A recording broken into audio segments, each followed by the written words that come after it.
rumor kind of floating around about Jim Carrey being unrecognizable at a French film festival recently, where he was honored and gave a whole speech about it. People were saying, like, all week long, people have been saying that the conspiracy theorists are wrong because conspiracies were that he either had a ton of plastic surgery done or he actually sent out a clone or a lookalike on the carpet for the photos after he was honored. Multiple sources say that this conspiracy is wrong and that actor Jim Carrey accepted his own award in France last week. And some believe, of course, he had a lookalike in his place. Carrey's representative has finally come out and said that the general delegate of the award show both say that the person on stage was himself Jim Carrey. The César Award General Delegate Gregory Collier made his assertion in a statement to Variety, picked up by TMZ and others. And many fans took to social media to say that they think that Carrey looked way different than usual and that he was acting weird. His new look has prompted discussion about whether or not he's had more plastic surgery or whether the person at the event was even him. Well, the thing about... Here's where the clues are. Yeah, he's a weird guy, and he's getting weirder as the years wear on. And so I think that's the real weird Jim Carrey. But if you think about it, if you're just a logical person and someone goes, look, there's a mandatory sensitivity training. We have to do a seminar, and everyone who works at this radio station or this TV station has to do like a mandatory thing. And I've been to those before. You've been to those before, and you're like, "It's the fucking worst 2 hours of my life, and I'm never going to get that back." And the on-air people have to sit there longer. You have to sit there, and then you have some fat black chick with big beads explain to you about what it's like to be a fat black chick, and then you have to sit there and nod the whole time, and then they want to know, is it okay to say this, or is it okay? And it's the biggest waste of your time there ever is. And then there's a sexual harassment side of that, too. That's another big fat fucking waste of time. But if you had a doppelganger, that's where you'd send them. Not to a red carpet. Not for a free plane ticket to France to get a Lifetime Achievement Award. Like if somebody said, Adam, we need you to take a deposition for you over that vehicular manslaughter situation, I'd go, okay, doppelganger, do your job. And when you're done, then you can go to the sensitivity training over at the radio station. But if you're sending a first-class ticket for me to go to Paris and pick up a Lifetime Achievement Award, not using a doppelganger for that. Yeah. That's like someone goes, oh, this supermodel wants to give you a blowjob. Where's the doppelganger? No. I'll do my own stunt work on that. We'll use the doppelganger for the homeowners association mandatory meeting that we do once a year. Yes. We have to hear about fucking gutter cleaning or something. Send the doppelganger to that. Yes. So why would you send your stunt double to Paris to pick up on a Lifetime Achievement Award? I think that often, though, the conspiracy theorists don't have that level of thinking. It's just when there are so many conspiracies that turn out to be true, I feel like we've talked about this before. It's kind of deja vu. Like when there's so many conspiracies or parts of conspiracies that end up being true, that now everything might potentially be a conspiracy. So therefore, and I mean like the Joe Biden clone, like Gavin Newsom clone, like the cloning of like celebrities and politicians is not a new internet phenomenon. And I think that maybe that's where it comes from. Instead of just being like, whoa, guy got way too much plastic surgery and filler. Yeah. They're like, must be a clone. He's going to end up Mickey Rourke nuts in a few years. I thought you meant like looking like Mickey Rourke. Well, it's all part of it's all part of it. Yeah. Yeah. And also he got really into that Andy Kaufman stuff with Man on the Moon. Oh. And Andy Kaufman's whole thing was showing up as different people and then sending different people different places. So people are getting caught up in the Tony Clifton part of it, which was a guy who Andy invented, and then there was a real Tony Clifton, and people thought it was Andy. Like it got crazy, and his Jim Carrey becoming Andy Kaufman is what's laid the foundation for that this. conspiracy. Yes. Okay. On top of all the other conspiracies that sometimes end up being true. All righty. Next up, we have Donald Trump sharing apocalyptic footage of San Francisco. This comes from our friends over at the California Post. Of course, he shared it to Truth Social. President Trump shared the damning before and now footage of San Francisco contrasting its purported golden past with its current apocalyptic present. The short clip featured the split-screen display of city street life. It doesn't list when it was, but I mean, if you look at this, it totally looks like mid-century vibes, right? Like late 50s, early 60s. Yeah, it's not quite big enough for me to catch everyone's attire, but yeah, people wore hats and yeah. I mean, the ladies are in pencil skirts and heels. Right. That wasn't when you or I were alive. Right. Yeah. It got ruined by Democrats, basically. I mean, it's actually depressing. Like, it is. How do you, for the people that say that the right has no heart, I don't understand how the left has no empathy for like people literally shooting up and dying on the streets, like half naked on the streets. Also, what I never really understand is like with Cuba or Russia, and you have all these democratic socialists and you know, your Bernie Sanders type. And the argument they make, which is always crazy to me, is the argument they make is they go, we're not going to do it like Cuba. We're not going to do it like Venezuela. We're not going to do it like Russia. We're going to do a version of it. It's not going to quite be that. It'll be a better, different version of that. I'm like, how about we do nothing close to that? How about we do the opposite of that? Hold on.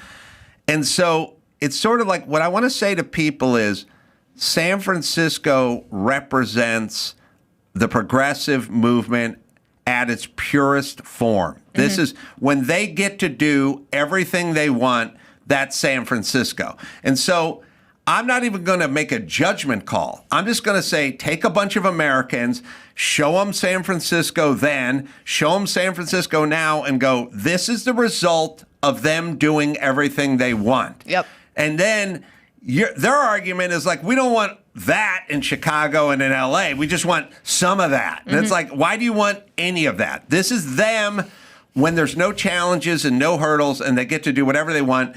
They ruin the city they're in. Would you like to bring some of that into your city? And the answer is you shouldn't want a version of that because this is their utopia. I was just in a small town in Texas. It's like, that's the right.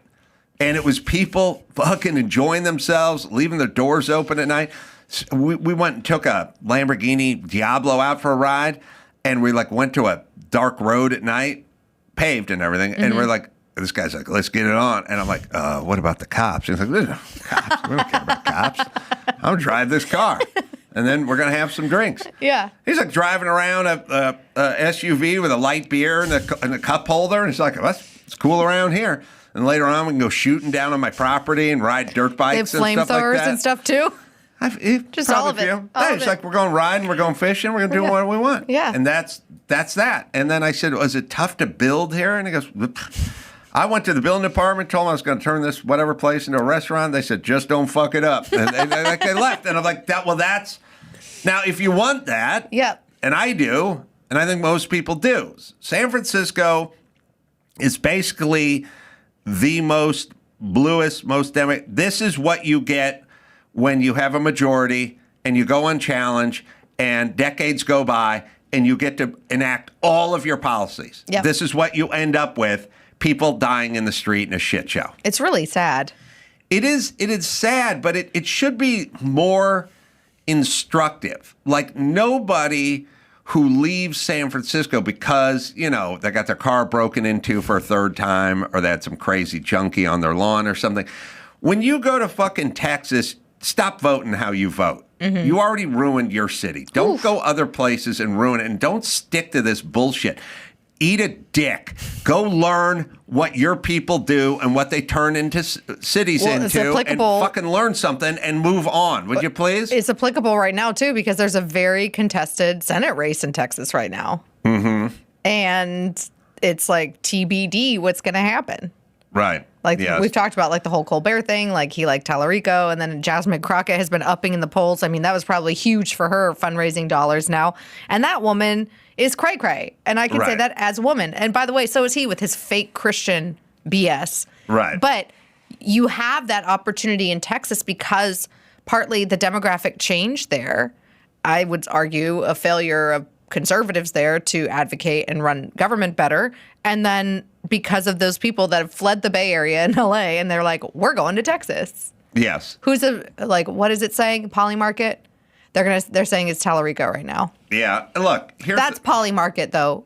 Recent polls from within the state. They have him up a couple. They have him up a little bit. Yeah. But the point is this.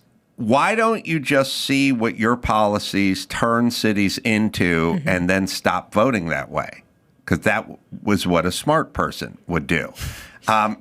This is what happens when they get their way for an extended period of time. You get an unusable city that people who pay taxes and are law-abiding have to leave. So I have no idea why that pitch, it's such a bizarre sales pitch to make anywhere. Everyone should see that, agree it's a shit show, want to avoid it at all costs, and go, whatever that is, we're going to vote the opposite of that. Yeah. The other thing that liberal friends will say, though, they're like, well, we'll make it like Finland. And I'm like, haha, you know what Finland does? Bans abortion after 14 weeks, has some of the tightest immigration policy in the entire world. Like, you have to learn their language within 2 years of being there and marry a Finn or have a Finnish baby. It's a population of 5 million people, and they still have an insane tax rate of over 60%, and nobody owns a home. Right. Like, does that sound great to you either? And that is your best example of it? Have at it, guys. Have at it. I think at this point, we'd rather San Francisco look like Finland than yes, I would take the current state. All right, other California news that actually went all the way to the Supreme Court. So the Supreme Court this week barred California from enforcing state rules, which are just ridiculous and unconstitutional, that restrict when schools can notify parents about students who come out as transgender and requires teachers to use children's preferred pronouns. The court, of course, on a 6-3 vote along ideological lines, the usual liberal justices, Sonia Sotomayor, Elena Kagan, and Ketanji Brown Jackson dissented, of course. Yeah, I hate to say this, but it's not so much that we disagree with them, although we do. They're kind of dumb. Oh, like when you can't define what a woman is?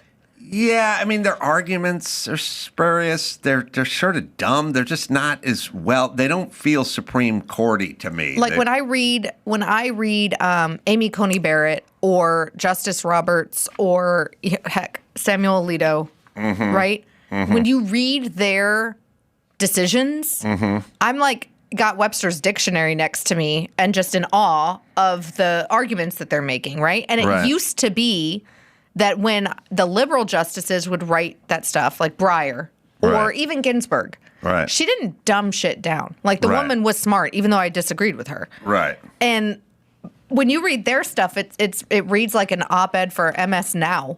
Yeah, and it also it's sort of like when you hear Jasmine Crockett talk or you hear AOC talk. It's not that you disagree, although you do disagree, but they also sound stupid. Yes. And they sound stupid because they're trying to make an argument that's stupid, but they still sound stupid. There are people you disagree with that are sharp and articulate and have a big vocabulary. And when Bill Maher makes an argument against something that I'm for, he does a good job of it. They don't do a very good job. It's an interesting stat. I don't know if you saw this one. Andrew, I don't know where it is. It was floating around about a month and a half ago, but there was a breakdown of who's done the most talking in the Supreme Court. Did you ever see that? No. It was interesting because my chick think theorem. Yes. Lots of talk, but not a lot of action. Yes. I think Ketanji Brown Jackson had by far the most talking, but she makes the least sense. She loves to hear the sound of her own voice. Talking, and the guys. But the thing that was funny about the breakdown, and I think it was talking, or was it? There's a graphic that sort of has the most versus the least, and I keep saying talking, but I don't know if it was actual words said. Well, because they can engage and ask the people, the lawyers presenting the cases, questions and stuff. So sometimes there will be some back and forth between the justices. There was a breakdown of who talked the most, And the first 3 were women, and the dudes were all at the bottom because they did the Maybe least. it's because the women are asking really good questions and the dudes didn't have any follow-ups. You're probably right. People forgot about Sotomayor. Oh, my goodness. Sotomayor Who asked the least? Oh, of course. It's Clarence Thomas. asked the least. All right, so we're sorry. I can't see the whole thing, but the most was Ketanji Brown Jackson, followed by Elena. No, that's Sotomayor. No, that's Kagan. Kagan, then Sotomayor. Uh-huh. Yep. And that's a close call. Now, it's all the liberal justices, by the way. Like, there was a man up there, too. Talk, yep. talk. All talk, about no action. nothing. People forgot Sotomayor was the one who was pushing for mandatory vaccines. Yes.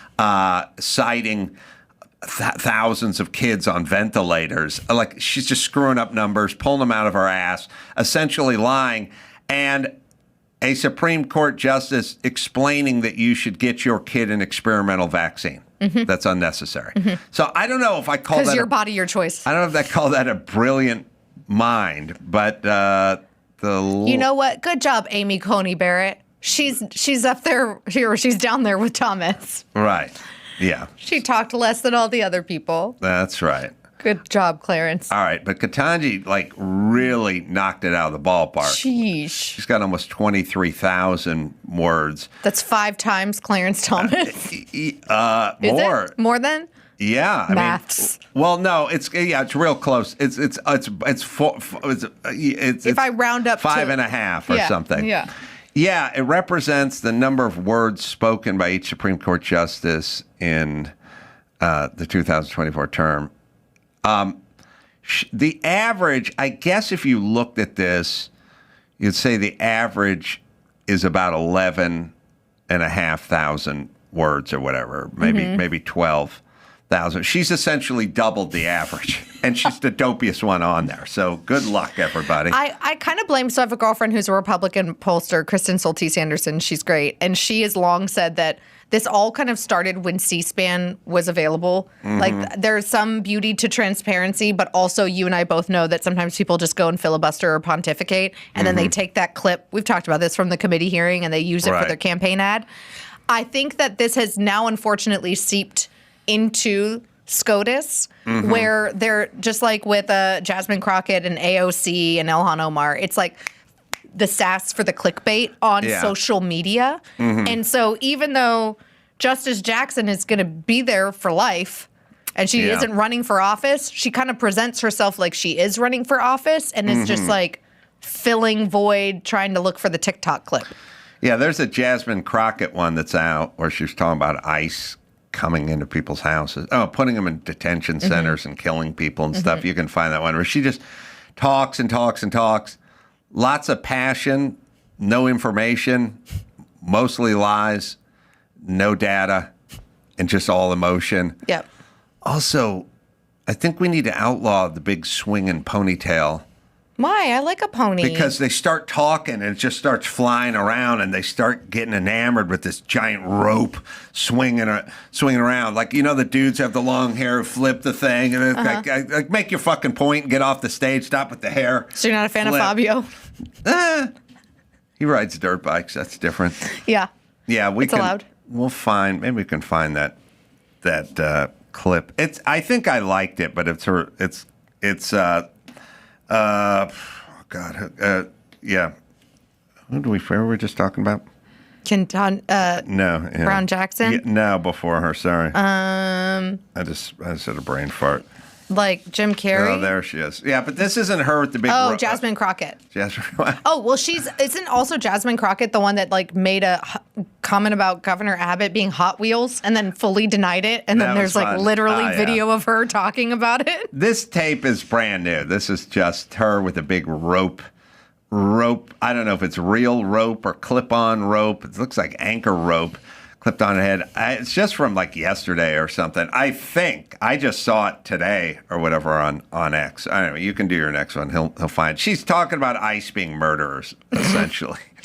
Well, I do think that this is an important win for parental rights. The SCOTUS focused on parents' claim that their rights under the free exercise clause of the Constitution's First Amendment were violated, and the court said that they have valid parental rights claims also under the Constitution's 14th Amendment. So now California has another stupid law in the book that the Supreme Court is saying is unconstitutional.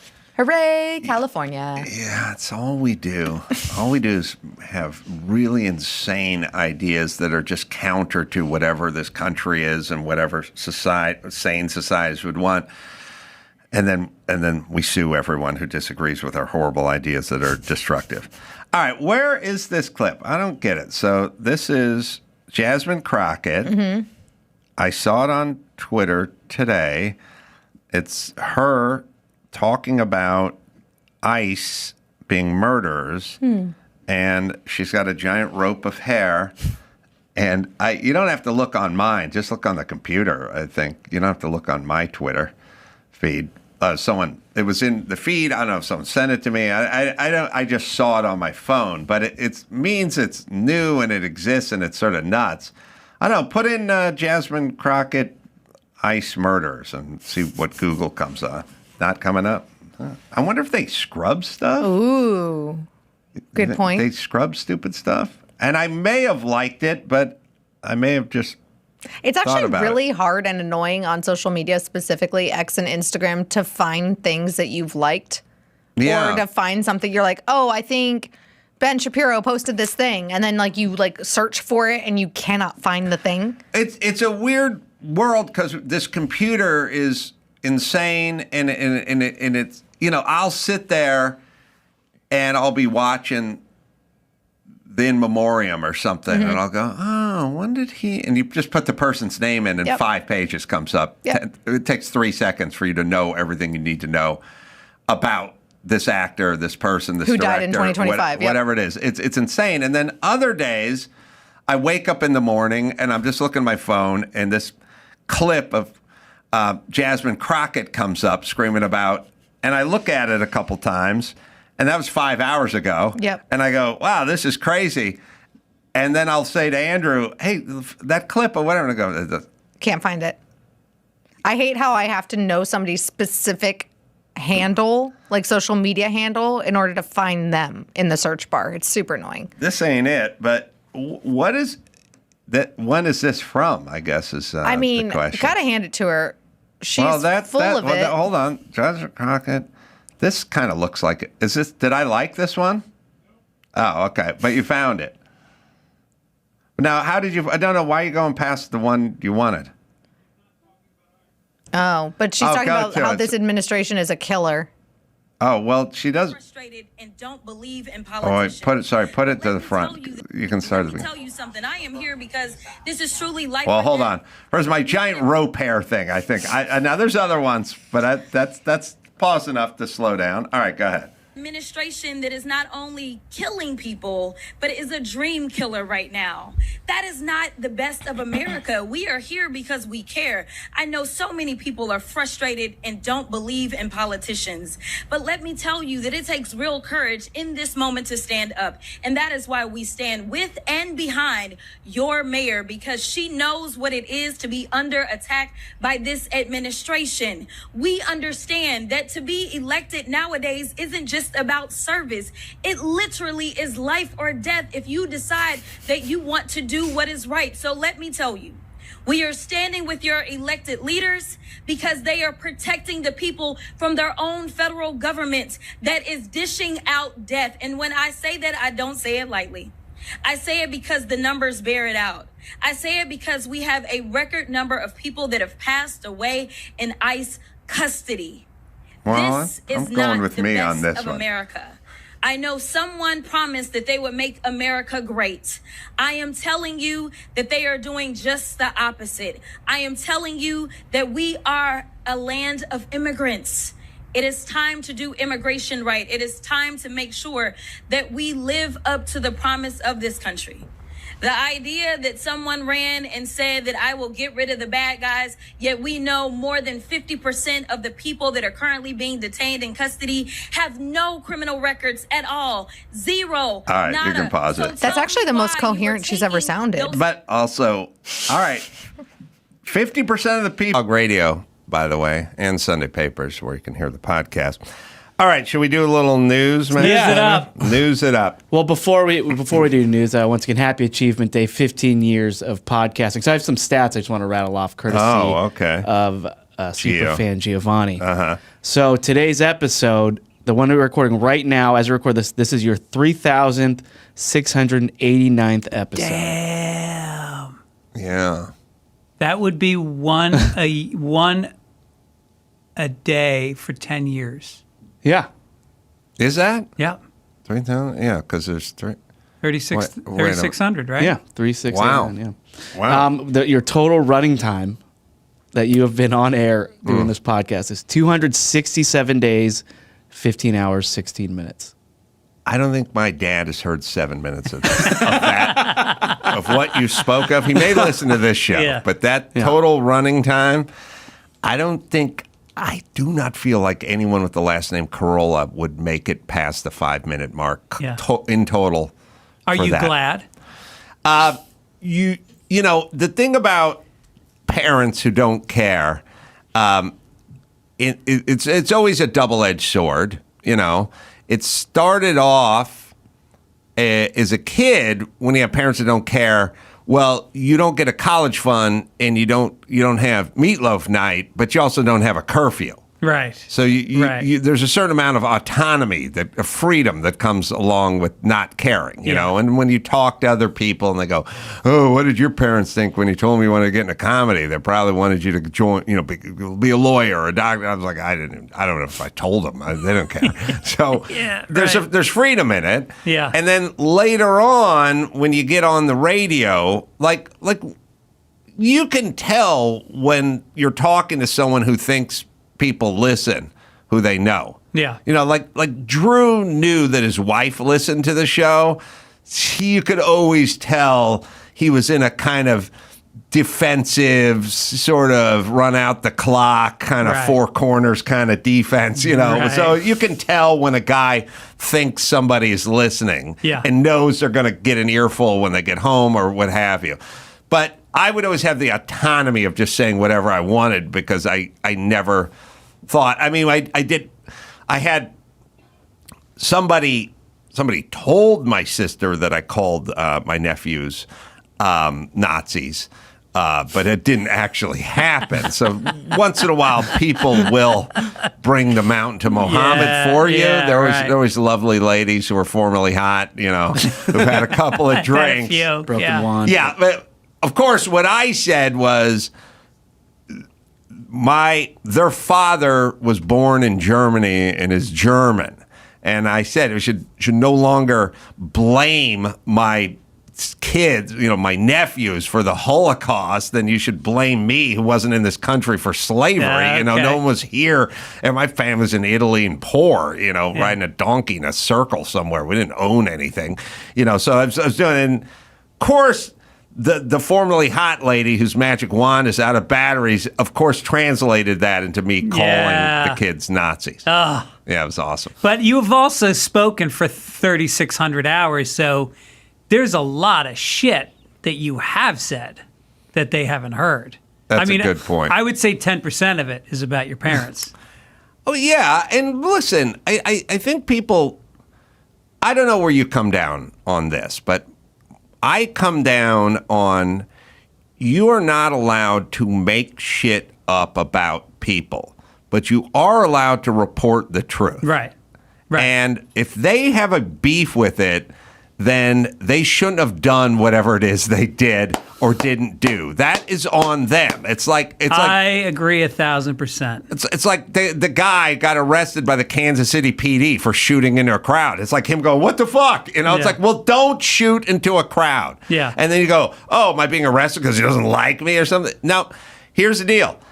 I'm allowed to be accurate. I'm not allowed to make shit up, and I'm not allowed to embellish, but I am allowed to be accurate. Right. And if you want to control that, then don't do dumbass things.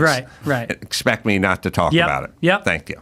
I like it. That's your policy. And one last stat: your most frequent guest and this is not including anybody who had like a weekly segment on the show. Your most frequent guest on the show, Greg Fitzsimmons. Get out of here. Yes. Are you serious? Perfect. Poetic. Yeah. No way. This is your 94th appearance on this podcast. Oh, high five. Good job, guys. Yes. All right, so let's get on to news now. So Sylvester Stallone, his daughters just did an interview, and they said Current hot chicks. Yeah. Sly's daughters, a current hot chick? Oh, my Oh, goodness. really? Oh, yeah. Put them up if you can't find them. Wow. So they were going to move to New York City. And Damn. they admitted that Sly hired Navy SEALs to train his daughters before they moved. Oh, really? Yeah. I love that. Yeah. Well, Navy SEALs plant like mines on the hulls of ships at night and stuff. So I'm guessing this was more land-based stuff. Right. They're in the woods for 6 hours. I also want to say this. When did the Navy SEALs take over the Green Berets? Yeah. When we were kids, Fitzdog, it was Green Beret Berets. this and Green Beret that. And if you were trying to like do some story of like, oh, this guy was a Green Beret with a black belt, you didn't fuck with that green. So green. There was a song about the Green Berets that was sung by a Green Beret. John Wayne made a Green Beret. It was all Green Beret, and at some point in like the mid '90s, it slid over to the SEAL I Talk. think Vietnam might have been bad for Green Berets because it was always they were the first ones in. Green Berets Right. used to come in before the soldiers. I do want to just take this quick time to say former guest of the show and very good friend of mine, Sergeant Robert Patrick Lewis, former Green Beret combat medic. That's the guy. Yeah, I think the Beat Poets also because they started wearing the beret. they ruined the beret. Yeah. No, like it's like the gays did with my chaps. They ruined them. They no longer can proudly wear those in You Santa hung, Monica. you hung up the chaps. What was I going to do with them? Right. Just march down Santa Monica Boulevard with them? With a smart cocktail in my hand? No, thank you, bub. Doesn't have the same effect No. anymore. Guys start spanking you. You're like, what are you doing? Why would you do that? I'm just here to shoe some horses. Yeah. No, they took it. The beatniks took the beret and the gays took the chaps. Name one guy that wears a beret. Kinnison wore a beret. Nobody since Kinnison has coolly wore a beret. I got a comedian who wore a beret. Really? Yeah. Freddie Rerun. Oh, yeah. He wore a beret. Yeah, he wore a beret. Although black guys don't count because they get to wear whatever head stuff they want. Also, you know what I mean? There was the one who wore the strawberry beret? Raspberry beret. That was There's Prince. the raspberry yeah. beret. Yeah. Yeah. Rerun had a beret. Yeah. That And- guy could dance for a fat guy. I know, and the sad part is he wasn't even fat by today's standards. Right. He was just fat in a world where everyone used to be skinny. Right. You had to just have an extra 12 pounds on you back in the day to be known as fat. Yeah. Yeah, I had a cousin, Greg. My cousin Greg was maybe husky at best, but that's all we had. Yeah. You know what I mean? Because when you're 11, you haven't lost your hair. You haven't done, it's hard to earn nicknames, So Right. we went in on fat on Greg, but Greg wasn't fat. He was just a little, we were super skinny and wiry. Right. And then he was like a little bit husky. Yeah. And that was it. That's all we had. Or you call him Slim. Guy's a little Yeah. husky, you call him Slim. We didn't do the short guy called Stretch here. No, We didn't. no. That's a New York. We weren't that subtle. Yeah, we were yeah, yeah. more on the nose. Right, we were right. Fatsy Balatsy and Porky Balarky. What'd you call the guy with the big nose? Oh, you're talking about Dr. Weinstein? He was a dentist. We called him my knew- dentist. I knew you called had him to my go there. dentist and a friend, and I called him my friend. And the worst is you can see right up the nostrils. Right up those two He's working huge on your Jew teeth. nostrils. You're like, Jesus. Oh my God! It's like staring up into a black hole. Yeah. Sorry, where were we? The Green Berets? No, Navy SEALs. Navy SEAls. Oh Training yeah, Sly is that Stallone. really going to work? Yeah. I mean, training is great, but isn't all crime now either somebody has a weapon or just comes up behind you and bonks you on the head with something? Like, is that the training is more for like squaring off. You know what I mean? I don't feel like we're squaring off anymore. I think Krav Maga is actually the way to go for up close combat. Krav Maga. Yeah, because that's about. I did it for a long time, and a lot of it is about weapons. Getting the weapons out. Getting a knife, out of somebody's hand. And you know what else it is? First thing you do is run in Krav Maga. Oh, if you can run, you fucking run. Yeah. It's about kicking someone in the balls and turning around. Have you ever had to use your training in real life? I didn't have to. But he chose to. He's a well-chronicled violent past. I'm a little violent. Yeah. Krav Maga. Is that a guy's name? Yeah. Wow. Yeah. That'd be better than Larry Jacuzzi. No, Because you have an entire martial art named after you, right, Right. Yeah. He was Irish. Really? McGraw. Oh, it's always out of Israel. I always think it's some Israeli it sounds thing. like that. No, I'm making this. Oh, okay. See if Krav Related Maga. to McGraw. Krav Maga. Is that a person? Krav Maga. It sounds Hebrew, maybe. It's some sort of Hebrew thing that means stand and fight or something. Yeah. Or some shit. Anyway, go ahead. So there's a criminal case involving handwritten lyrics to the classic rock mega hit, Hotel California. Hebrew for combat, basically. Yeah. All right, sorry. Makes sense. So in the 70s, there's this guy trying to write a book about the Eagles. The book never came out, but the guy writing the book reportedly kept the handwritten work and the handwritten lyrics for many songs, and then he sold the pages to a rare book dealer for $50,000. These guys, and then this book dealer and a couple other guys, they're selling these to auction houses now. Don Henley catches wind of this in 2012 and tries to buy one of the pages for $8,500. Just buy it back. Unaware that they had like hundreds of other pages in their possession, and now it's come out that they're trying to sell Hotel California and other songs to auction houses. So they're going to trial. So I was looking up at Krav Maga. By the way, Maga is spelled the same as MAGA. Is it? Yeah. Don't tell them that. Well, I do have a few hats at home that I've been a little reluctant to wear out in the Hollywood area. Yeah. But if I put Krav above it, It's okay to wear around. I think I'd have, plausible deniability at least. You know what I mean? No, I think it's like when you walk down the street in a black, the vinyl jacket that's got the dragon on it and the name of the dojo. Yeah. You'll never have to fight if you wear that jacket. Oh, I want to do one better. I always thought, I said, we got to get a little cauliflower ear just to add it on. Oh, that's good. Could have a Bluetooth in it too, so you could hear your favorite podcast. But you just before you go into the biker bar, you just pop that on, and you're immediately left alone, right? Right.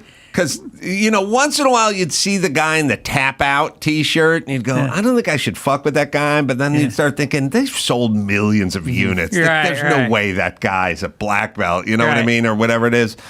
But the cauliflower ear. Can't fucking argue with that. Yeah, and also in high school, I never fucked with the guy with the wrestling shoes and the Joey Buttafuoco pants. Yes. Yeah, don't fuck with He's those a kicker. guys. Yeah, he's a kicker. Yeah, I've said if I was Asian, I'd have some pan flute always in my phone, Someone starts fucking with you, they hear that pan flute, and they just start getting spooked and they'd walk away. Trouble's a little rattlesnake noise. Yeah. Yeah.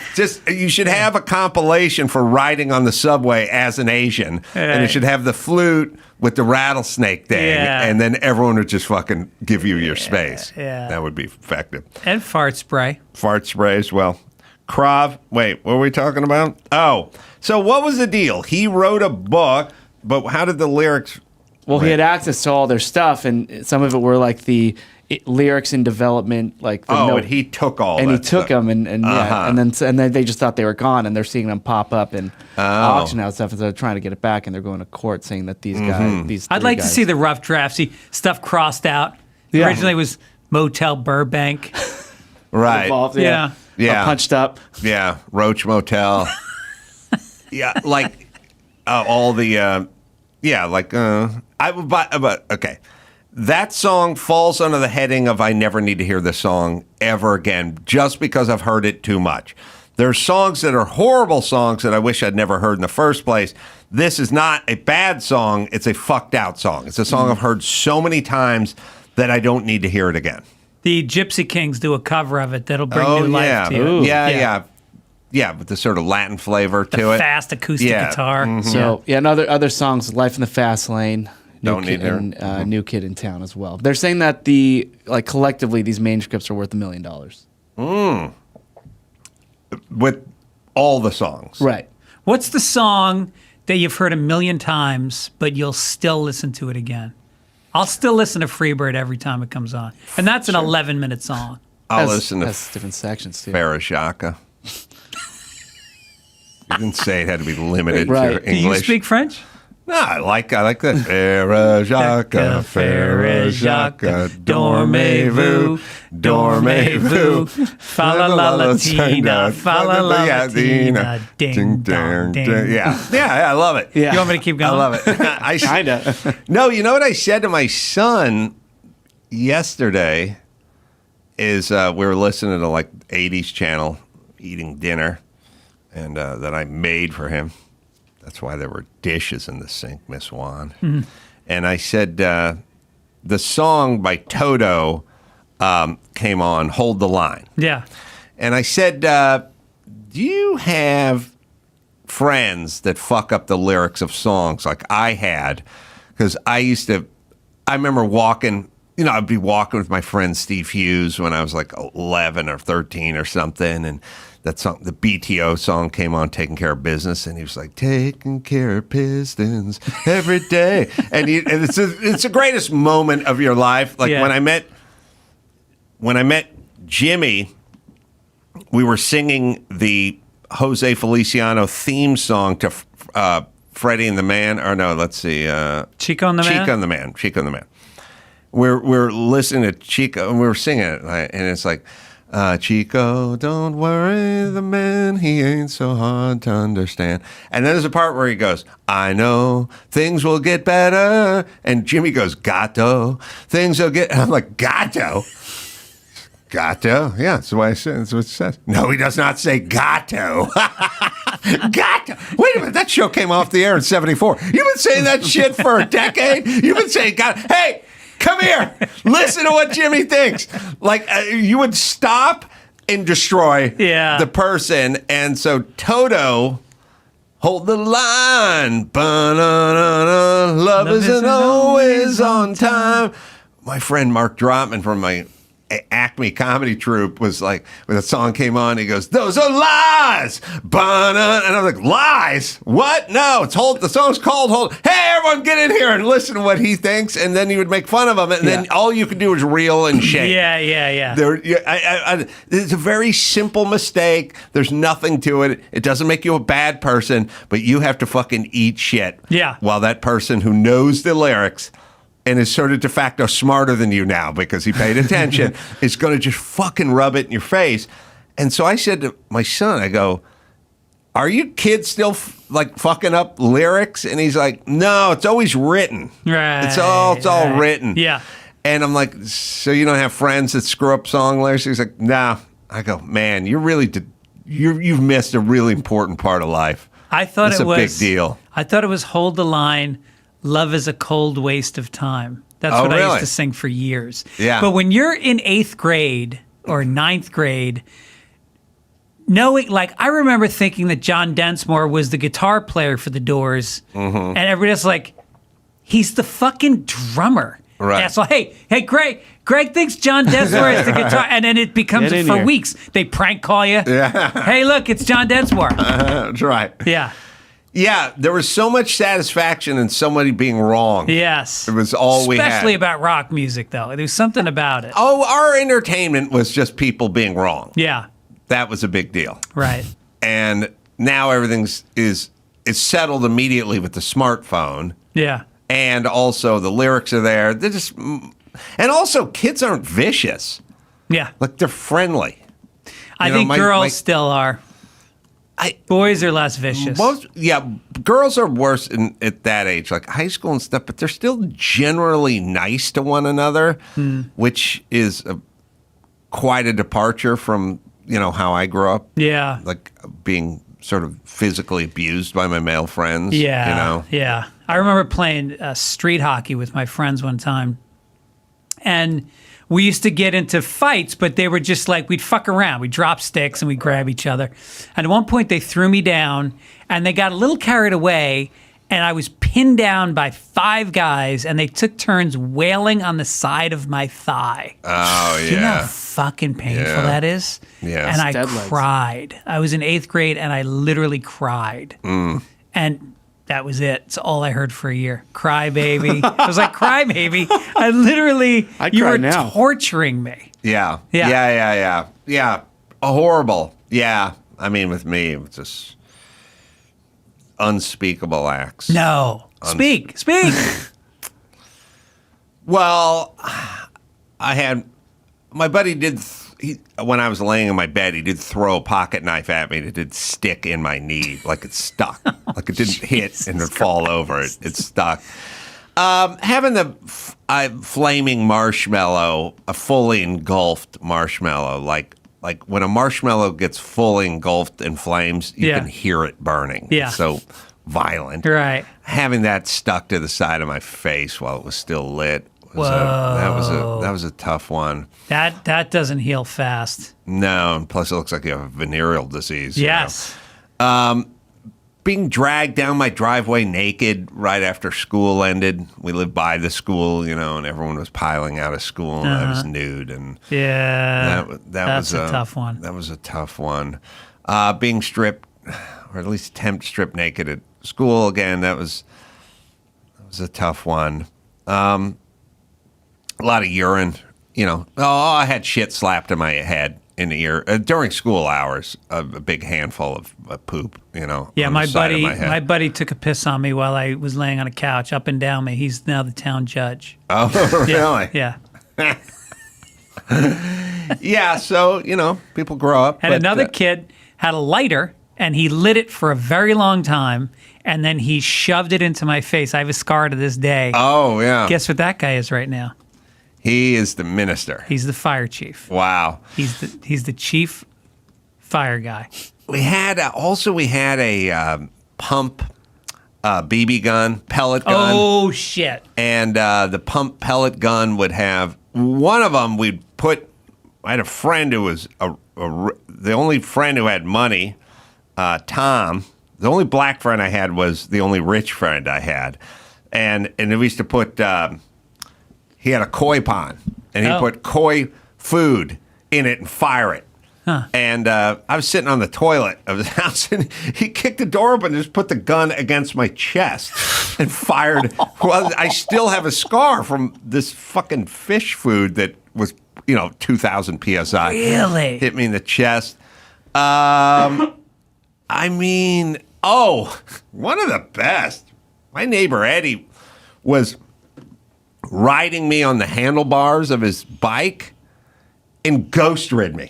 Yeah. He turned around and just bailed on a bike that I was just on the bars of. Yeah. On a full pedal. Yeah, wow. That was funny. We had this hill behind my house, and we used to sleigh ride down it, and you'd take turns. Mm-hmm. You'd start at the top. Everybody would stand halfway down the hill, and when you got to them, they would body slam and punch you. And you tried to get through, but you didn't get through. Oh, yeah. Yeah. Yeah. That's all we did. That's all we had. Yeah. But I don't know. I mean, I think the shit in the ear was probably it may have been the low point. Shit in the ear? Shit in the ear. Wow. Yeah. I mean, well, to be fair, it was just a big open palm shit slam on the side of my head. Did it sound like shit? It smelled like it. It sounded like it. I could tell moments before it happened that something was wrong, and sure enough it was. And the fact that it was during school hours. Yeah. Like it was like 11, 10. in the halls of North Hollywood High, so that was problematic. Halloween one year, a kid sprayed. We used to take aerosol tops and put them on shaving cream, and we'd spray each other with shaving cream. Oh, right. And one kid took Nair, the hair remover. Wow, that's what happened. And he slapped it on the back of my head, and I ran home, and I washed it off, and I had a bald spot on the back of my head, and the flesh was slightly burned. Wow. Yeah. Yeah. Yeah, my son is nice to his friends, and they're nice to him. It's boring. Weird. Yeah. Boring and weird. Yeah. No grit. No, not at all. Yeah, we were physically, maybe sexually abusive. I mean, everybody, my friends all pissed on my mattress. They took a sack of gold metal flour and threw it at a fan in my room that was on high. Blew. That's fantastic. Fucking shit everywhere. I was never able to clean it. It was settled on every surface in this entire room, and I started getting weevils, the weird little mites that are in flour. Yeah. I had them in my room. Yeah. Because they blew up a sack of flour. Oh, I went to Mexico, and at some point we're on the beach, and my buddy went I had this hat. I bought a sombrero. It was like $11. And I was wearing it everywhere, and I was so proud of myself. And then at some point, one of my friends was like, "What's your hat doing over there on the beach?" And I was like, I don't know how I got there. And I started walking, it blew up. An M80, my fucking hat. And that's all we did. I was in about 8th grade, and we used to hang out at my friend Brian Van Horn's house. Single mom who worked at the hospital, worked her fucking ass off to raise 3 kids. And he lived in an apartment, and the mailboxes, it was just a table, and each apartment in the building had one drawer that you could just pull out, no lock on it. You could just pull out a long drawer. So we were on the way out one day, and we were high and drunk, and I, 8th grade, dropped my pants, and I took a shit in the mailbox. Perfect. And then the smell was so bad, I threw up, and so I threw up in the mailbox. I mean, this poor woman, Brian didn't get the mail. The mom got the mail. Yeah. Sweetest lady in the world. Yeah. Yeah. I remember my buddy Ray lived in one of those big apartment complexes, and all he wanted to do was fuck with me at any time. And you went down the alley to get to the front, and then there was an alcove where the dumpster was, and it was at night. And his mom, Irene, said, "Ray, take out the garbage, and Adam, I got one for you too." And Ray left the apartment, and then for some reason I lagged. I was talking to his mom or something, like holding the garbage thing. And eventually I left, and then as I was walking down the alley, I heard this woman yell, "Oh, shit!" Because Ray threw the garbage away and then hid right on the edge. She was, 6'2", 225, and this miniature old woman, somehow the timing was just so that she was emptying her garbage and slid in front of me. Ray, of course, thought it was me and couldn't give up an opportunity to fly out of the shadows with his hands in the air, screaming at the top of his lungs.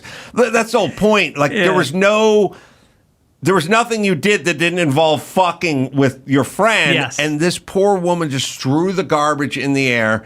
She was somebody's mom. She was like 5 foot nothing, 100 pounds. And I heard her scream, "Oh, shit." Because she had no context for it. Yeah. For you. Yeah. I was there was a lake near my house, and we used to skate there. And this is back when lakes froze during the winter. They don't freeze anymore. Mm-hmm. And so we used to go from Christmas till March. We skated every day. We played hockey all day. And then at night they had these telephone poles with floodlights, and they had a heated shack that you could change your skates, and they sold hot dogs. And so at night we would come, and they played AM music, Linda Ronstadt, right? Mm-hmm. And we'd go out there, and we'd hide a case of beer in the snow on the banks of the lake, and then we'd drink and we'd flirt with girls. So I'm flirting with this girl, Celine, and my friend, who is a good friend, Chris Spencer, saw me standing there talking to her. So he skated as fast as he could, and he drove the top of his head into my jaw, and I hit the ice, and I was knocked unconscious. Wow. And then I got up, and she was talking to him. I got two-timed. I was sitting in class one day, and I wasn't doing, whatever the work was, and I was sketching a friend of mine. I was just like drawing his face from memory. And then I wrote this whole long soliloquy about what I wanted to do to my prom date. And it was like, now, I wasn't going to do any of it because she wasn't going to let me. But I was like, I want to drink the sweet nectar from her vagina and stuff. It's fucking horrible scatological mess. I was just writing about all these horrible, filthy things I was writing in the thing. Hope that Eagles guy gets his hands on that and sells it. Going for auction. So then at a later time, a couple days later, my buddy Carl, whose face, I drew his face on this. It's somewhere in this computer. We have this note somewhere in this computer. I handed him the note. I said, I drew a picture of you, so I guess it's yours. But it had all this filthy shit underneath it. For Jenny was her name.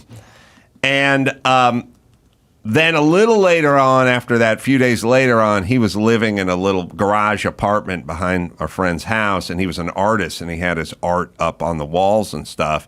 And I took one of those oversized lemons from one of those California lemon trees, and I shoved a firecracker in it, and I walked into the back, and I lit it, and I lobbed it into his apartment, one room, and it blew up and blew lemon pulp all over his fucking paintings. Every painting. No painting didn't get fragged, right? So, and it's got acid in it. It fucked up every painting he did. Yeah. And then he went and found Jenny and took this letter and read it. Wow. Read it to her. Damn. Wow. And I can't read it from here. Can you read that? Yeah, I'm going to get it here on my computer. Okay. All right. It's an actual... You did that drawing? Yeah. That's not bad. That's what Carl looked like. Yeah. I don't know why. Kind of a jarhead. I was anything other than do homework or classwork. Yeah. I was just sitting in Miss Valdivia's Spanish class or something. And you signed it just in case she didn't know it was you. And then he went and gave it to her. I mean, I did blow up the lemon in this, but that was a bro code violation there, was it not? Yeah, I think so.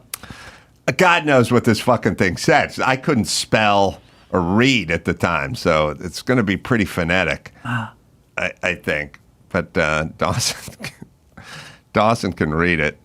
Let's see. I'm still waiting for it. Oh, okay. All right. Well, we'll get. I'll tell you what. Let's take a break. We got the news. We got the letter from. Is there a date on there? 1982. Had to have been 82. Yeah, May 6th, 1982. Wow. May 6th, 1982. So this is day after Cinco de Mayo. This is 3 weeks before the prom. And I'm just sitting there daydreaming in Miss Valdivia's class. And my buddy Carl graduated a year earlier. So I'm like, oh, he's an artist. I'll draw a picture of him, and then I'll tell him what I want to do to Jenny. Jenny. This is good.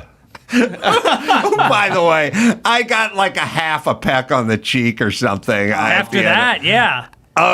You're lucky you can get a fucking restraining order after that. Oh, no. He gave it to her post-prom, I think. Okay. I think she wouldn't have gone. No. Had she read what was on this. All right, we'll take a quick break. We'll be back with the contents of the letter right after this. In honor of Jim Carolla's 92nd birthday, here's a list of all the things Adam Carolla will do before he dies. Pop the locks on a briefcase full of money and slide it across a table. Just one of the things Adam will do before he dies. Let's get back to the Adam Carolla Show. All right, Fitz Dog is here. I'm worried about what this letter says. Wow. It's got to be bad. This is not going to stand the test All of right, time. so I'm a senior at North Hollywood High. The prom's coming in the next week or so. Because, graduation back then would be like June 12th or something. The prom was probably June 1st or something. So here we are in May, and I'm writing to my buddy Carl. Carl, I was just sitting in Spanish and decided that your face was more important than classwork. Not a bad likeness, eh, Carl? This little sketch might be worth something one day. Anyway, it is Thursday, and I'm happy I'm going to go to the beach tomorrow and the prom the next day. Oh, they've promised 2 days away. Yeah. Okay. Tough schedule, huh? By the way, I would like to drink the sweet nectar from Jay Hoover's Love Box.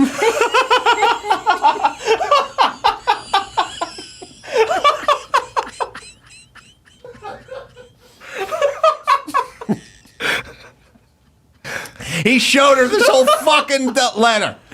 Nectar. Nectar. Does it? Yeah, go on. Speaking of love boxes, I have not smacked it for a day. That was an accomplishment. That's where the writing gets a little bit cramped. Yeah. And you might have to help me with this. And John Gillingham? Oh, yeah, John. Okay. Yeah. And John Gillingham made me promise not to. He says I'll need it for the prom. Oh. But I think it's just going to want to make me go home early to smack it.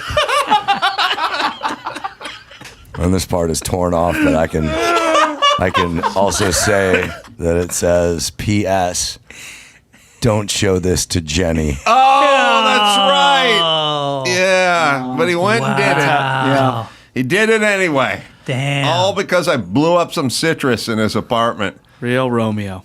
Yeah. Damn. Jeez. To smack it. Underlined. 5 M's. Underlined. The nectar.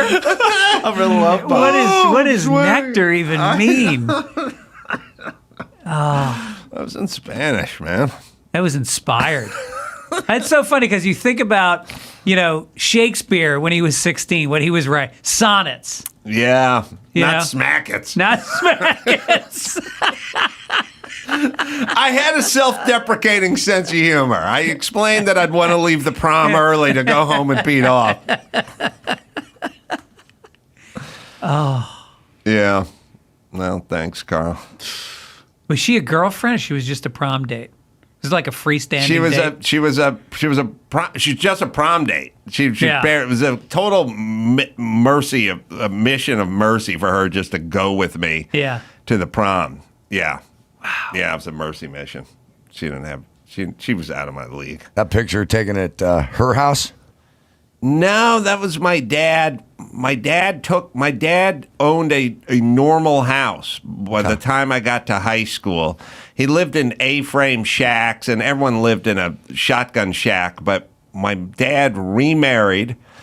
He remarried a normal person who had a normal job and like a credit card and came from a little something like a normal family. I'm totally convinced my stepmom was the one who was filling out the bank forms, and she worked for UCLA for like administration for 10 years plus.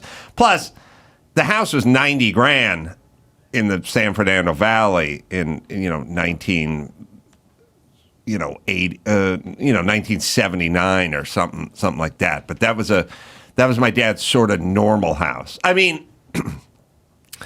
1,500 square feet, but it had a driveway and a sink that had a right side and a left side, which blew me away. I was like, there's 2 sinks in this sink.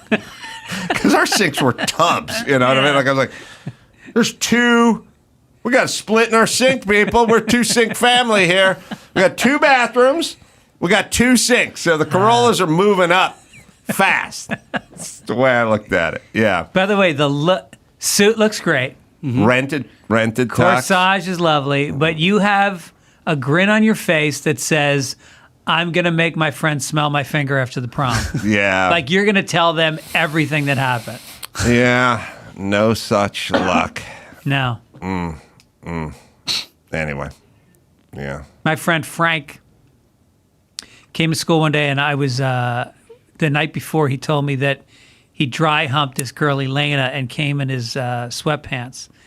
So the next day I'm at my locker and I'm undoing the dial and I feel something over my face. No. And it was the crotch of his sweatpants. Wow, yeah. Yeah. Oh, yeah. Yeah. You have to. Yeah. Yeah, this is how we rolled. That's all there was. I mean, that's all that was our entertainment. Yeah. Humiliation. Yeah. That's how it worked. And now my son, like, he'll go, what are you doing tonight? I'm going over to Tim's house. What are you doing? We're doing a brisket. That's it? No fist fighting? No? No headlocks? No, he does a hell of a brisket. He smokes it.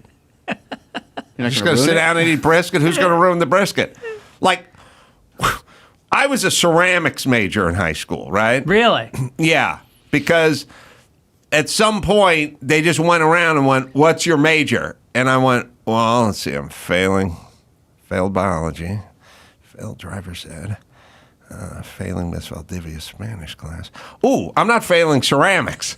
And they're like, all right, ceramics it is. Yeah. You're ceramics major because I just picked the class I wasn't failing. All right.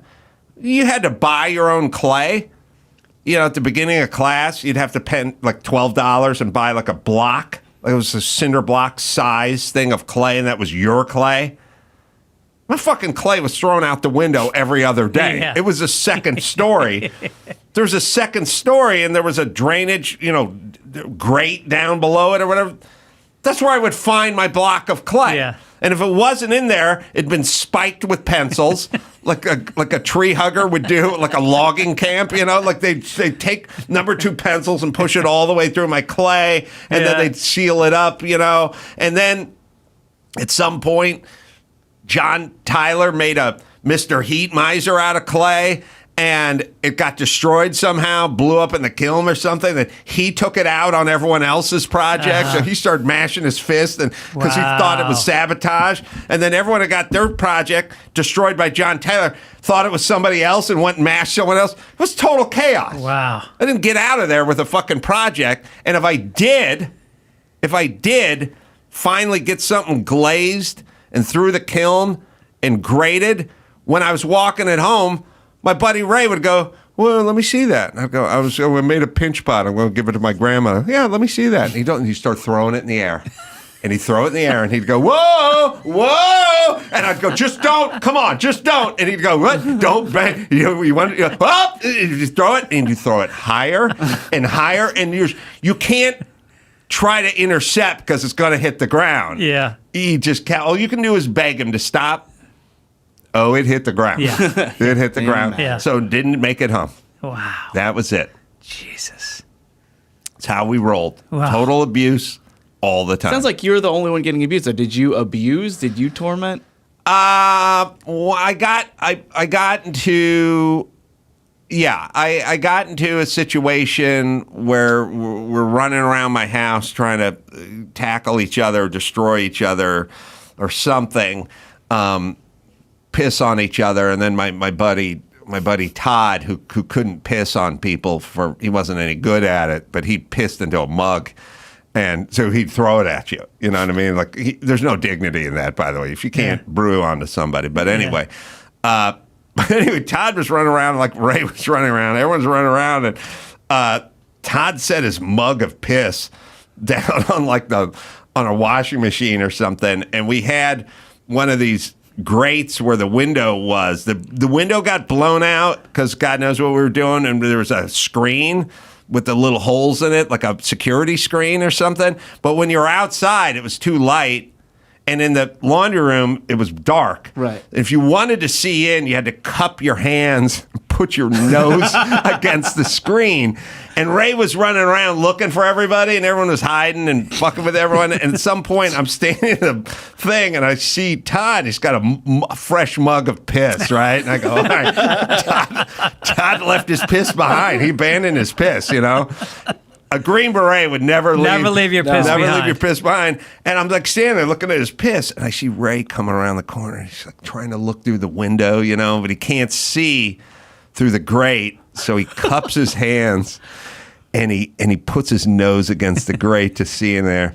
And I'm standing a foot away from the door, and I just take this hot thing of piss, and I played football and baseball. I was just like, pap, smack, 100 miles an hour, right in his fucking face. Whoa. And he was like, eyes burning, the whole, I've heard it all. That's,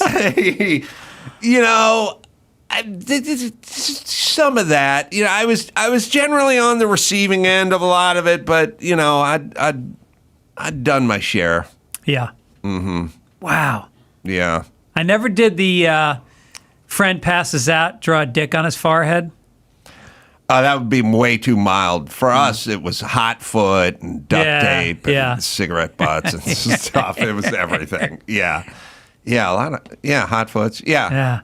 Yeah. Then what happened was, there was later on, one of the guys moved into community, and he became a teacher at a school and a administration of a smallish high school in like a more rural community out of state.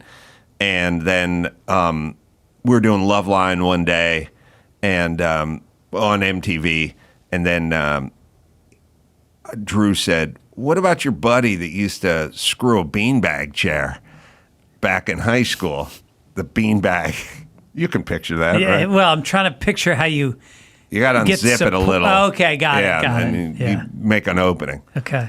And I said, Drew, come on now. Or whatever. And he insisted on saying his whole name. First and last. And MTV was a wildly popular show. Loveline was wildly popular on MTV. All the high school kids watch. And then when he came back to school the next day, all the students were saying something to him in this smallish school in this community, with a bunch of 16-year-olds. Yeah. Oh. That was tough. Yeah. So he called me, and even though we were friends, he actually had Todd, the guy who had the cup of piss. He called me. He said, "This guy's, he's going to sue you." Like he's so fucking livid. He's livid. He's livid because he just got back from school, and every fucking jack off at school slapping him on the back, calling him beanbag man and stuff. So, so I got on the phone with him, and I just said, it's never going to happen again, and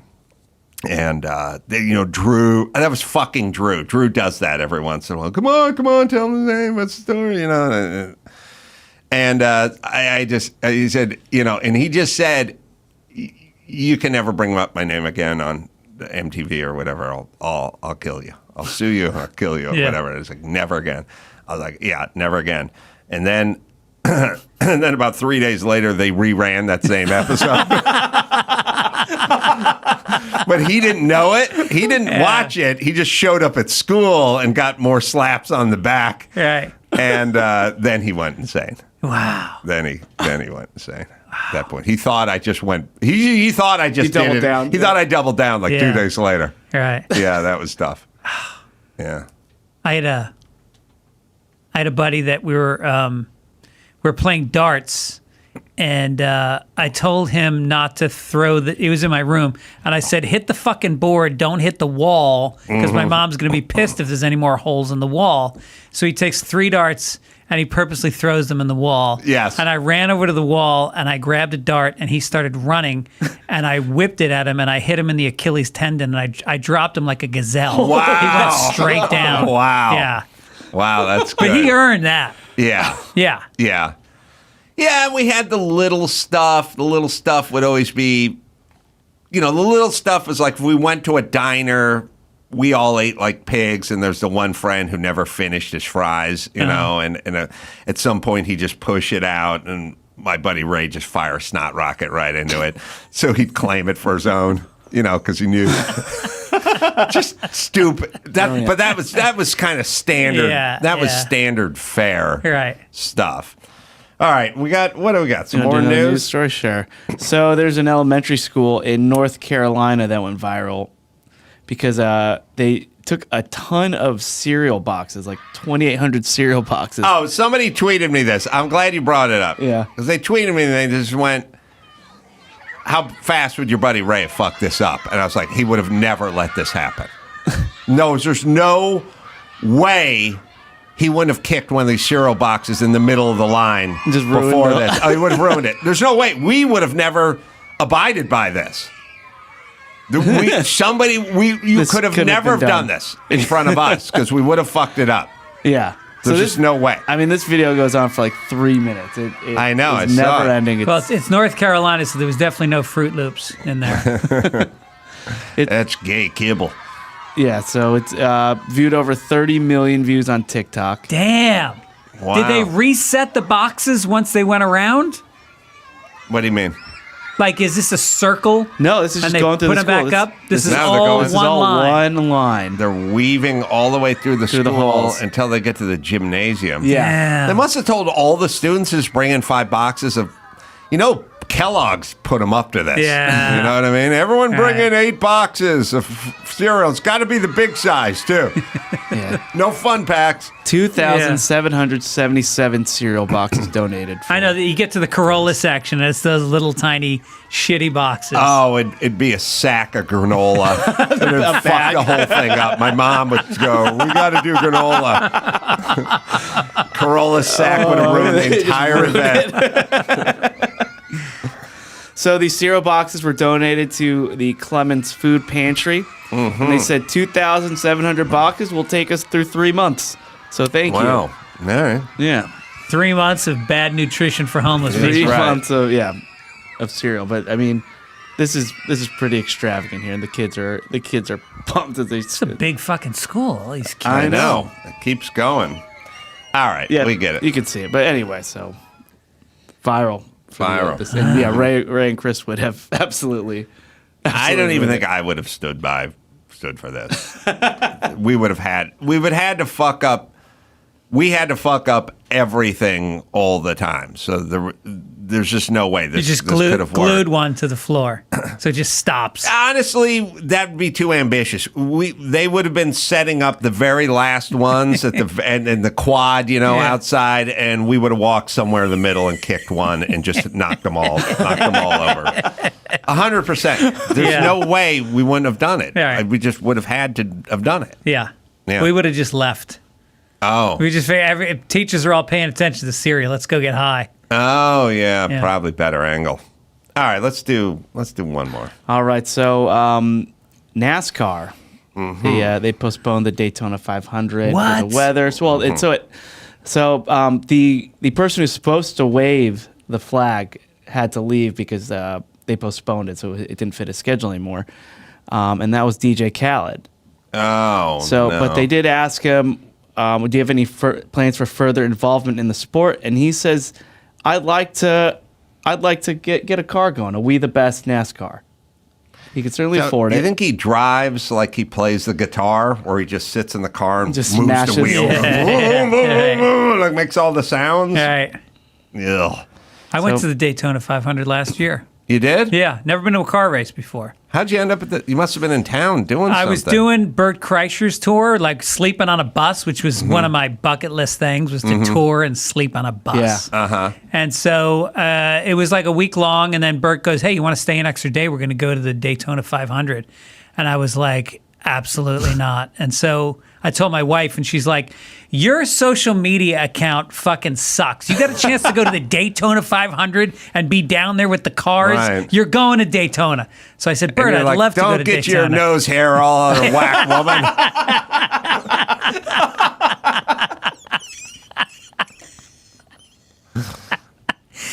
So I went and we got there, and it was just so fucking boring. And we were down, even I'm standing there next to the cars, and I'm like, who cares? And then I had to take a piss, so I went to take a piss, and I walked back to the cars, and they're all gone. It's like Bert and the posse is gone. Mm-hmm. I don't have a ticket. I don't know where we're sitting. I don't know where we're hanging out. The tour bus is among 10 to 20,000 buses and campers that are circling. We got bought in a golf cart from the bus to the thing. I spent 2 hours walking around, and then I finally, because we walked under the track. Yeah. I have to and then I finally realized, they're in a luxury box. They got to be in a luxury box. And so and cell phone service did not work because there were so many people trying to use their phones.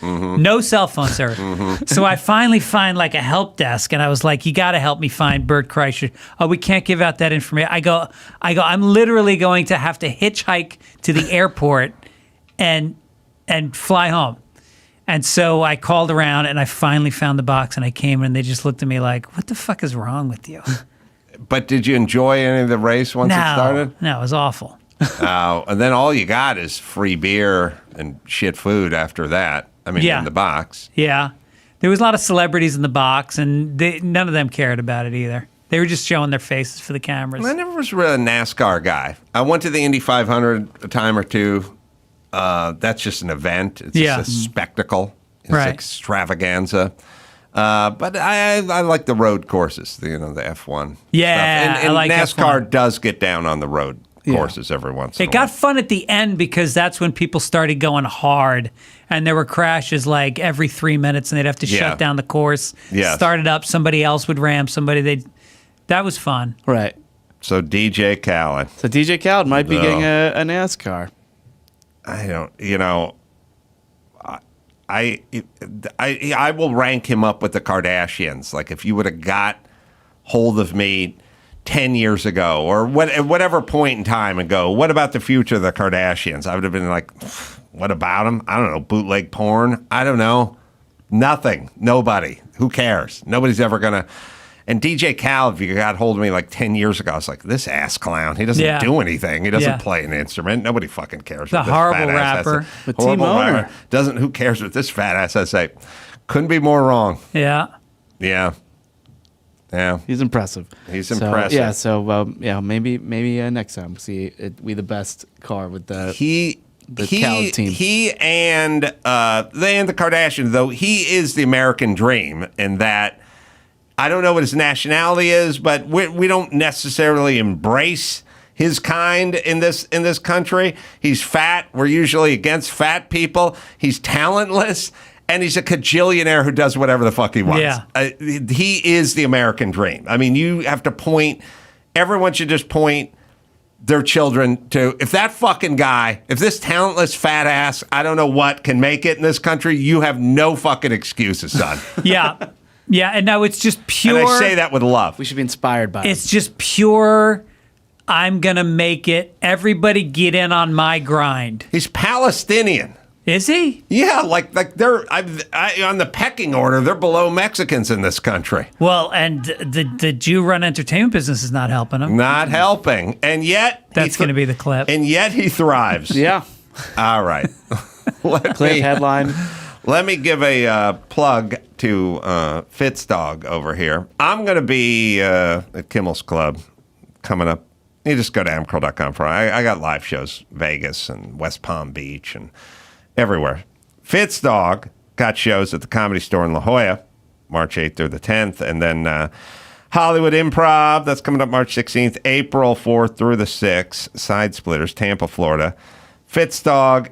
We go to GregFitzsimmons.com. Fitzdog.com. Fitzdog.com for all the live shows, podcasts. Fitz are here. The podcast, Lasagna Ganja, is the pod. It's available wherever you find finer podcasts. And Rob Reiner's going to join us in about 19 minutes or so. So we'll do a little news, and then we'll talk to Rob. All right. Yeah, so speaking of parental abuse, there is a father who is also changing his ways. Another one, Homer Simpson. Oh, yeah. So he very lightly in a recent episode basically admitted that he's going to stop strangling Bart. Wow. You know, that iconic move that he's been doing for the last 34 years. I was done when they stopped doing Apu. Oh, yeah. What's his name? I don't need cartoons to be woke. Cartoons live in a nether world everything. It's not like I could have been influenced by the Flintstones when I was a kid. Like, I'm going to move to Bedrock one day and drive a car with my feet, and own a dinosaur. And my garbage disposal will be a miniature dinosaur. Like, it's a cartoon. Leave it alone. I can't fly. Superman can fly. These are comic book characters. Leave it alone.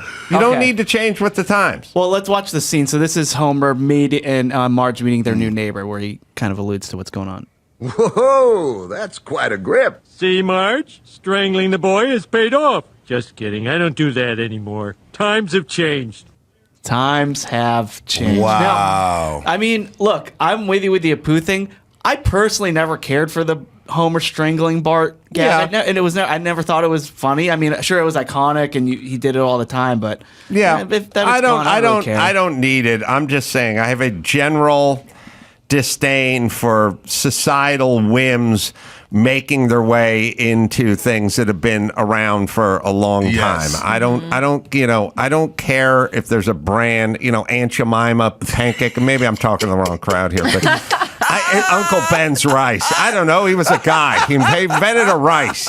Leave him alone. Yes. It's there. Yes. We like Uncle Ben. I think when you try to when you buy a product, the product is the product. It's what's on the pack, the messaging. I think there is a sensitivity right now that is like, I don't know where it's going. Team mascot, everything, names, But also it screws over sometimes this well-intentioned stuff. Like, I think Uncle Ben was a real guy, and he was a cook. It was like a slave cook. He was like a real cook, and he invented this rice, and it became very successful and popular. Right. You're stripping his legacy by taking him off of it. Yeah, and he probably did. He probably was an uncle to someone. You know what I'm saying? Yeah. Like, I don't know.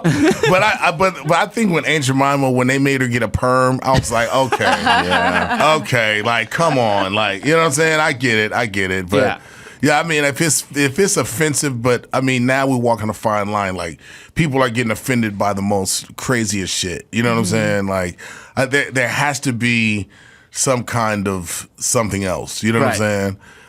That comes in and regulates. Do you ever think about like any of your old songs that could? Oh yeah. Oh dude, you listen to my albums, like what? Man, it's like. Yeah, it's some pretty bad stuff on there. Yeah, compared to today's stuff. But I wouldn't go change it. I mean, this is what it was. You know what I'm saying? That's the point. That's what we're saying. Yeah, we wouldn't change it. I mean, we also used to drive around in Chevy Novas with all metal parts and no seatbelts. Yeah. You know what I'm saying? I was like, bro. Yeah, like there was no car seats. You know what I'm saying? Like we was just kind of back there. So nah, man, I don't do with the whole, woke stuff and all that stuff, because then it's a license for people to become offended for whatever reasons. And a lot of the stuff then, you didn't have the soapbox to be voicing your opinion to things, because basically your opinion didn't fucking matter. Right. You know what I'm saying? It's like this is listen, if there was some version of Greta Thunberg, some snot-nosed 16-year-old who decided to pipe up. Everyone, in the 70s, would have been, hey, bitch, shut up. Have fun in the 9th grade. Keep your opinions to yourself. Like, everybody's got an opinion in a soapbox now, and we're supposed to listen to them, even though they're literally juniors in high school. Right. All right. Yeah, what was the story with Uncle Ben?